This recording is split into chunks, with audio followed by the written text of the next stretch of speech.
Hey everyone, this is Sime, your crypto CPA from the Lone Star State here at Octave CPA and also at our sister company, Chainblock Financial. So this is gonna be our huge crypto masterclass that's basically going to set the foundation for all the future crypto videos that you see. And you'll notice that a lot of times I will refer back to this masterclass because why? Because I'm going to go ahead and talk about the basics and the foundation of crypto taxation here in the US that the Department of Treasury, which again controls the IRS, and they have laid out these basic rules and guidelines, and these are the core foundational rules of all future crypto tax regulation that will come as well. And if you can understand this type of foundational content, then you can do any kind of trades. And I've wanted to make this easy for everyone out there, whether you are a beginner who's just purchased crypto from Coinbase, or you are someone who's a big time heavy DeFi user and you're into DeFi Kingdom and all these protocols, and you're doing, let's say you're into DeFi gambling as well, playing games, play to earn, all of that. So let's just talk about, we're gonna get into it. I'm gonna have 6 different chapters where on the first one, it's gonna be on blockchain, the transparency and the truth about blockchain. Second, I'm gonna talk about what is taxable and what is non-taxable because IRS has laid out taxable events, and you can read that on their FAQ on their website too. And then there's lots of subsequent notices that have come out. And then there's a third chapter which talks about capital gains and which forms are needed. The fifth one is going to be on NFT taxes, and sixth one is going to be on the crypto tax loophole. So let's get right into it, and we're going to start. So, and by the way, I am coming from the Lone Star State. I mean, I am so happy that we've been actually at the forefront now in leading this change and being at the forefront of this digital innovation of blockchain technology. And now we have the Texas Strategic Bitcoin Reserve that has already passed too. So thank you to all the lawmakers in Texas and to everyone out there. And thank you to President Trump as well. Because the fact that he passed the Genius Act, regardless of what we talk about in terms of who's making money, who's not, the cynical thought, this is the way to go. You will see now the banks are, you've already seen, I don't know, I'm going to get into the news as well, but let's get right into it. Chapter 1, blockchain and transparency, the truth. First of all, what is blockchain, right? Blockchain is predicated on having a distributed ledger, meaning instead of having this one gigantic book, you know, we can have multiple pieces of a book. And if we combine them together through the different threads, we can have that full book. So that is basically what blockchain is all about. Remember, when you see this block, whenever you think about blockchain, it's blocks attached to a chain, but there's nothing physical. It's all digital. And that's the beauty of it. And the only way the blockchain works is because of transparency. It has to be recorded on a distributed ledger, all the transactions, and they can never be changed. So, and again, all the images in my video, I have obtained them from Google Images, and I've been able to, there are some, Pixabay is one that I've been using a lot. So thank you so much. And I want to give all the credit to these institutions and to these websites where I'm getting the content. So none of this is I'm not like stealing anything. So this is all copyrighted. I picked it up from Pixabay. So as you can see on the top right of my screen, you see the little blocks and how they're connected. So essentially what we have done is you need 2 blocks, right, to make a network. You can't have one person making a network. If you can have multiple people, then you can have a network. You can have multiple machines that are running. Then what it does, it takes the centralization away. Then it becomes decentralized, and we can basically plug away from the main system.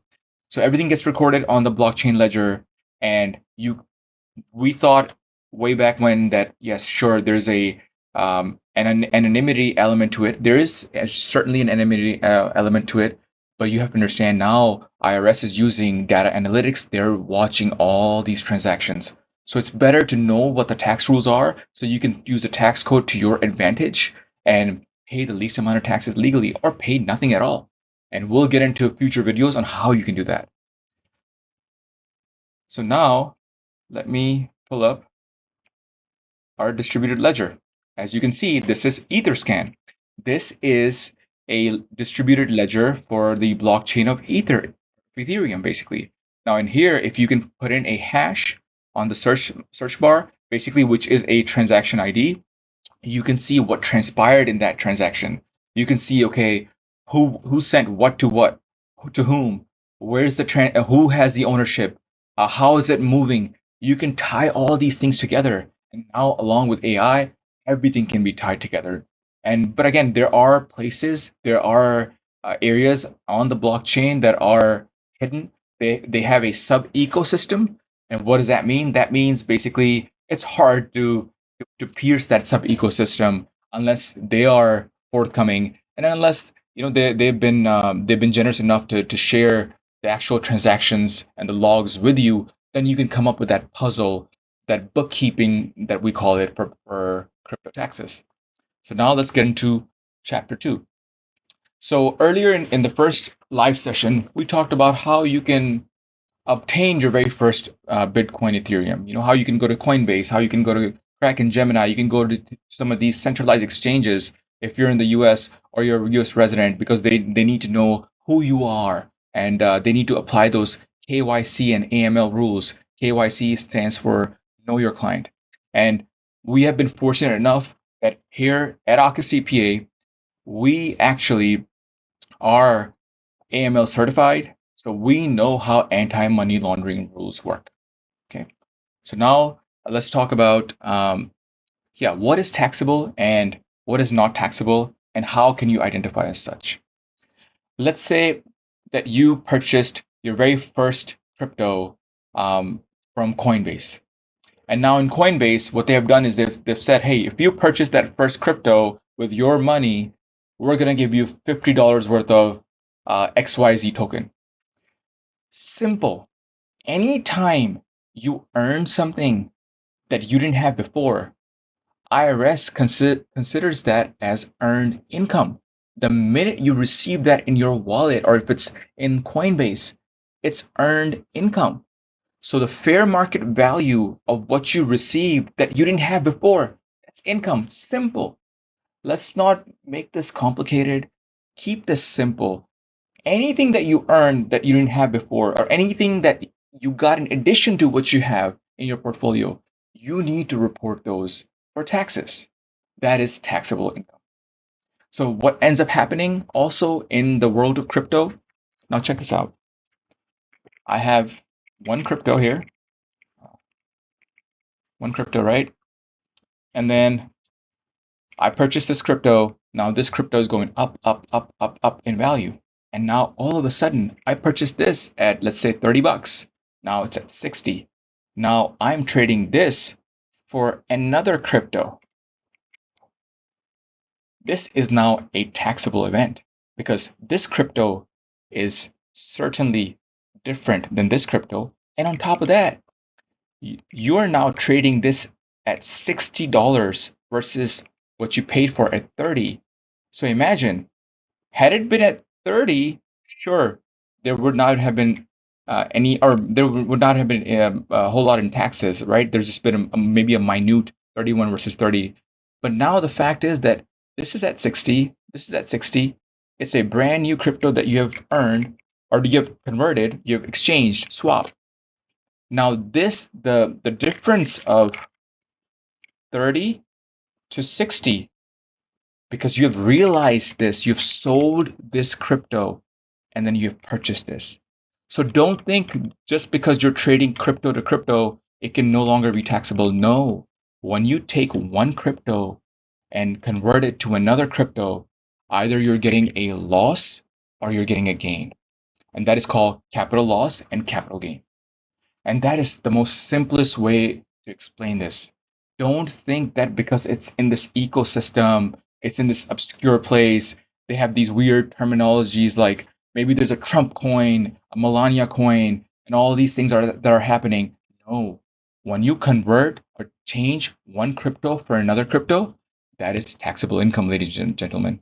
And all these rules were established in 2014. The very first notice that came out, 2014-21, that talked about the income and also the capital gains. Why? Because IRS has said that crypto is property. This is unlike any other crypto. We know when we talk about cryptocurrency, we think of it as currency, right? But these are assets. These are digital assets. That's the way you want to look at it.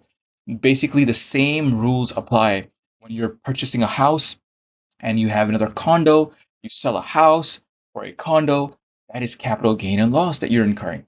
And there are rules associated with it. So remember, just because it's crypto to crypto, if it's not the same crypto, Bitcoin to Bitcoin, if it's a different crypto, you are realizing basically that additional value. Or if you're converting it for a loss, then that is a loss that you have, right? It's you've basically earned a loss, and you have to report everything in detail and it's in its entirety. Otherwise, there are massive rules and penalties associated with cryptocurrency. So it doesn't matter if you have earned a gain, even if it's a loss, you have to report the loss. And you could say, well, I don't want to take the loss. No, these are the rules, and we must abide by these rules. Now let's get into chapter 3. What are crypto capital gains and income? Now I'm going to get into a little bit more detail, right? So let's say that you have earned that you're now mining, right? You're What is mining? You've taken some equipment. Initially, it was all about equipment, right? Now there's AI mining, there's proof of stake, and again, we'll get into all those verbiages in different videos. Anything you earn that you didn't have before, if it magically appeared, even an airdrop, a hard fork, whatever you want to call it, keep it simple. Keep it simple. There's a saying, right? Keep it simple. I don't want to say stupid, but keep it simple something. I don't know. But keep it very simple. If you receive something that you didn't have before, that's income. Make it very simple. And if I were you, if I'm into all these meme coins and I'm earning all this income, I would certainly convert a lot of this meme coins to stable coins or something that's not going to fluctuate in value. Why? Because the IRS doesn't care. The minute you earn income and then your cryptos they go down to zero, you still have to pay the income tax, the ordinary income tax that's associated with it. What are crypto capital gains? Again, I'm going to reiterate. Crypto capital gains are when you convert one crypto for another crypto. You're swapping. It's not the same. When you're doing Bitcoin to wrap Bitcoin, again, that's swapping. You're basically putting another layer to it so that you can move it to another blockchain. That's a different terminology. So wrapping something is different. It's more like me putting a piece of cloth on my crypto, call it wrapping, but it's still the same on the inside. I'm just moving it around because it's now accepted by different blockchains, but that's not taxable. But anytime I'm taking one crypto and converting it to another crypto, ladies and gentlemen, either you're gonna get a capital gain or a capital loss. And how do you calculate a capital gain or a capital loss? What you purchased, that's your cost basis. What you receive in the end, that's considered your proceeds. And proceeds minus your cost basis will give you capital gain, capital loss. If it's more than 1 year, we're talking about long-term capital gains. You could have 0%, 15%, 20% tax bracket. If it's less than 1 year, we're talking about ordinary income tax. That is, depending on where you fall on your tax bracket, at the very end, I would put it right there. That is crypto income. All right. So let's go to chapter 4. What tax forms are needed? Well, this is a very interesting one. What tax forms are needed? Basically, now since the adoption of blockchain, now that it's becoming mainstream, now that it's gotten more stable, the IRS has introduced a 1099 DA form that you will receive starting in January 2026 that will have all the details of 2025. But there's a catch. Because blockchain technology is a network for the people, by the people, there are so many areas where you can have so much creativity. You can have your own side projects going. You can have a friend doing this. You can have DeFi running as a service. You can go to this, and I've done this myself, and this is absolutely amazing. But for those, you're not going to get records. You're not going to get forms. But if you are on a simple, let's say a Coinbase or a Gemini, Sure. And if you've just been on there only and you have not moved your crypto out of Coinbase or out of Gemini, out of Kraken, out of Binance.us, you're gonna get either a 1099 miscellaneous for staking, and I'll show you. Let's get into this. And here. So if you have, and again, I've redacted this because this is obviously it's one of our, I don't want to reveal the information. So look at this. Coinbase has issued a 1099 miscellaneous. This was for staking rewards. This could be for interest income at times, and this was, and you'll get this from Coinbase, from some of the centralized exchanges. You're not gonna get these things from a DeFi or a DeFi service or a decentralized exchange, for example, KuCoin. So for that, you're going to have to come up with your own records, and there's third-party crypto tax softwares, but you're going to need to know what goes where. So look at this, 1099 miscellaneous. That is form 1 for staking for different rewards. 1099B, and this is, for example, this is a form from Uphold. And Uphold is also a centralized exchange, and they report now everything. And now check this out. As we were talking about the capital gains and losses, you can receive this form as well. If you have a capital gain and loss, you will have, again, I've redacted all this information.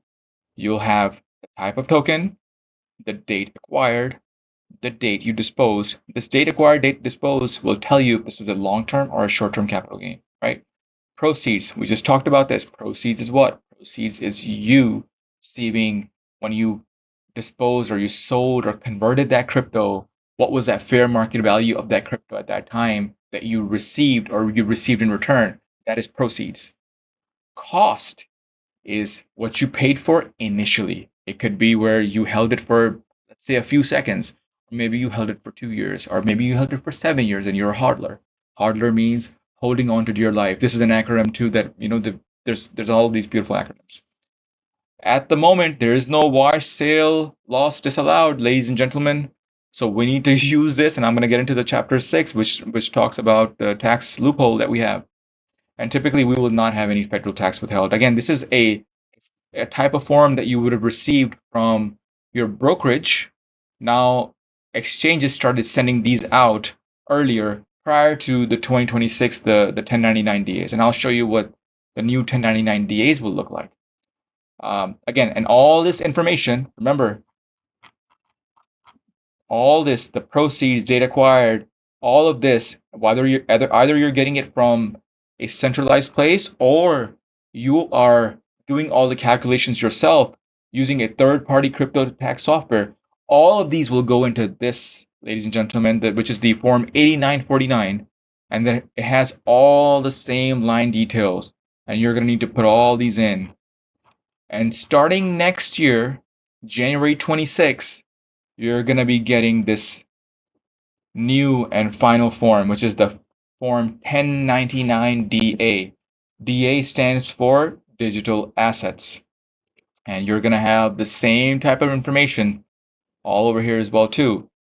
Your filer's name, again, this will say Coinbase on all these institutions, their taxpayer identification number, your taxpayer identification number, your name, address, city and town, the code for digital assets, the name, the units, date acquired, date sold, and all this will be provided and furnished from your centralized exchange. But if you are somebody who has moved their crypto out of that centralized exchange and moved it back in, if you don't provide them with the right information, you're going to have the cost basis wrong. Why? Because the centralized exchange, for example, when I move my crypto out of Coinbase over to MetaMask, and then I'm going into all these DeFi places, and then I'm moving some of that crypto back into Coinbase, Coinbase has no idea what the purchase price of that crypto is. And if you don't tell them, they're going to assume it's zero. So ladies and gentlemen, this is a pro tip for in advance that you need to get that cost basis correct. But we're so glad that most of the mess regarding crypto taxes will be solved with this Form 1099 DA. So this is the newest form that you will receive starting next year. And I know it says over here, wash, sale, loss disallowed. Don't worry about this. This is for tokenized securities. If you read into the instructions, tokenized securities. Okay, a little bit different. We still have that loophole, tax loss harvesting, which I'm going to get into chapter 6 of this video. So stay tuned, okay? So this is the form, and let's talk. Where's our summary? Summary form is right here. This is the 8949 that you have seen. You've probably seen, if you Google this, if you search on YouTube, it's all over the place. But all this is, to simplify this, is a summary of these, all the trades. So if you have multiple places that you're trading, you have the centralized exchanges and the decentralized exchanges, you'll basically have everything in here. If you are somebody that does this on their, does the 1040s themselves, you'll be putting in this into your, what is a TurboTax. TurboTax is now a detailed place where you can go and put in all your crypto trades. But you need to ensure that all that stuff is right because there's different crypto accounting rules associated with it. But I wanted to show you where all this gets reported. So once you summarize, once you add all this into here, then this will be summarized on Schedule D of your 1040, and then from there, this will go into your tax return. And now let me switch back to, let me go back a little bit. So if you are someone who's mining, mining is an active income, it's no longer passive, then you're going to need to report all the mining income and all the expenses associated with the mining income on Schedule C at a very minimum. And for that, you're going to have self-employment taxes, ladies and gentlemen. So there are tax strategies around there. You can get very creative again, but I would rather have you focused on a tax optimal tax strategy, maybe going over to S corp. But again, there's passive activity rules associated with it, maybe a partnership. But then you need to focus on where your hunch is.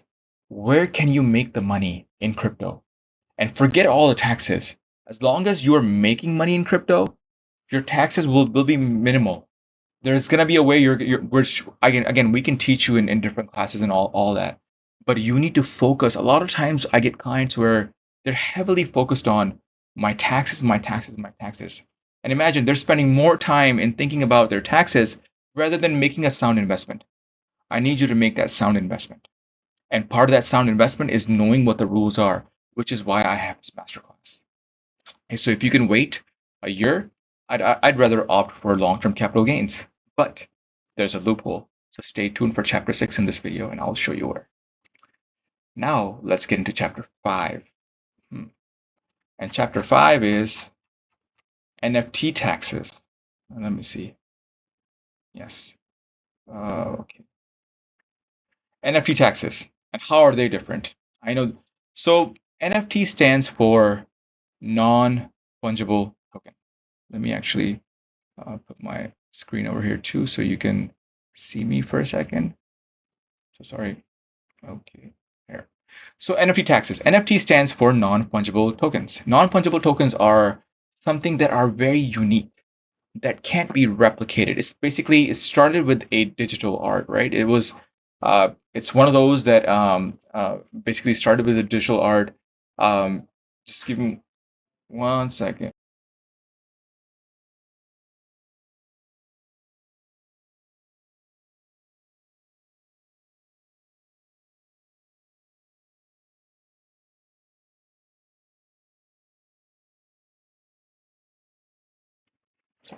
Okay, sorry about that. Okay.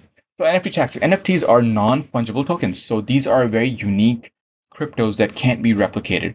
So you can be an artist that has NFTs, and you can have multiple iterations of those NFTs, which are the token IDs. But NFT taxes, so the rules for they're very similar to the crypto. The basic foundational rules, the property framework. The property framework applies exactly to NFT taxes. But what ends up happening with NFT taxes is they also have this look through provision where if this is deemed as a digital art, then there's another layer of capital gains taxes that are very similar to antiquities. So or and art. So if you look at the rules of art antiquities, you'll notice that there's this one additional layer of capital gains. And that's basically because art has been very collectible, right? It has sometimes it goes for millions of dollars, and the IRS wanted a piece of that. So what they had done is they have this one additional layer of taxes on NFTs. So now what ends up happening is you have restaurants that offer NFTs, right? Those are not your art and antiquities, but still, if you have a restaurant that has issued an NFT, and you're trading it for another NFT, still the crypto to crypto rules apply, ladies and gentlemen. So make sure. And all of this can still be tracked through the distributed ledger, which is Etherscan or other ledgers, Avalanche, Solana Scan. There's so many. Each blockchain has a distributed ledger, and this is how blockchains work.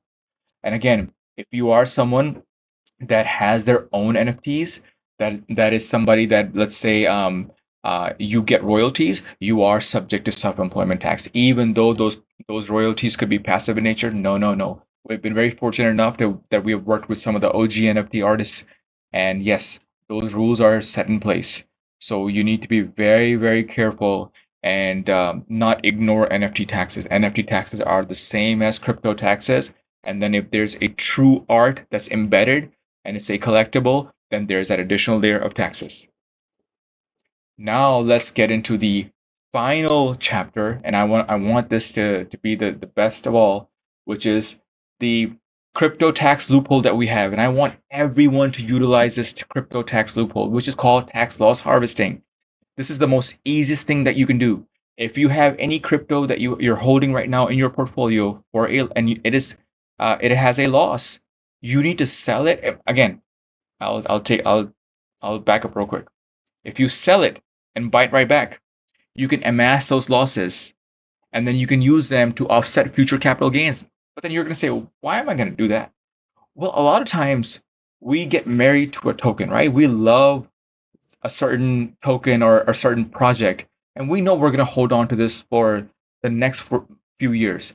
If you know you're going to hold on to it for the next few years, and let's say that it's right now at a loss and you're holding on to it, and you don't really care about the window, the long-term capital window at the moment, sell it, buy it right back. It will reset your window.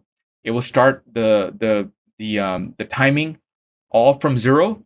And guess what? You can amass those capital losses, and then you can use those capital losses for not just for real estate, but even for your brokerage, your regular activity, your irregular equities. For example, from Fidelity, from JP Morgan Chase, from Robinhood, you name it, all those places that you've been trading your stocks. And when you get those 1099B forms, you can offset that capital gain or loss with crypto capital gain losses, ladies and gentlemen. And before the IRS closes this loophole, we need to make the best use of it. So I know this is going to go away probably next year, but I need for everyone to really take advantage of this. And if you need to know, if you have a huge crypto portfolio and you want an amazing tax strategy, come to us. We'll tell you how all this works. And again, this is the cream of the crypto taxation. And if you can use this to your advantage, oh, we have saved our clients millions by now. I mean, probably in excess of 13, 14 million, probably 15, 16, I don't even know. So many hundreds of thousands, so many few 4 million. I would say, yeah, just huge amounts. I mean, but again, this is where you need to take advantage of this. Why? Because once this goes away, this is not going to come back. Then we're going to have the same 30-day wash sale rule, and then you're not going to be able to use this. So, ladies and gentlemen, please, please, please use this crypto tax loophole, which is the tax loss harvesting. And again, thank you so much. This was a quick deep dive into the world of crypto taxation here in the US. This is Syme, your crypto CPA from the Lone Star State here at Akif CPA, and also at our sister company, Chainblock Financial. You can email us at info@akifcpa.com. I have it on here on the screen. You can call us directly as well. Send us a like, subscribe to our channel. Each week, we're gonna now, based on this foundational video, we're gonna get into the deep aspects of each types of income and taxation. We're going to get into AI mining, BitTensor Tau. We're going to get into all of this. We're going to get into different liquidity pools, different projects. It doesn't matter how crazy creative you get. This is a huge maze. And if you can put this together, you can make the best decisions for your crypto investments. And you can have it to where you probably will not end up paying taxes for a long time if you do this right. So thank you so much. Again, this is Syme, your crypto CPA from the Lone Star State here at Akif CPA and also at Chainblock Financial.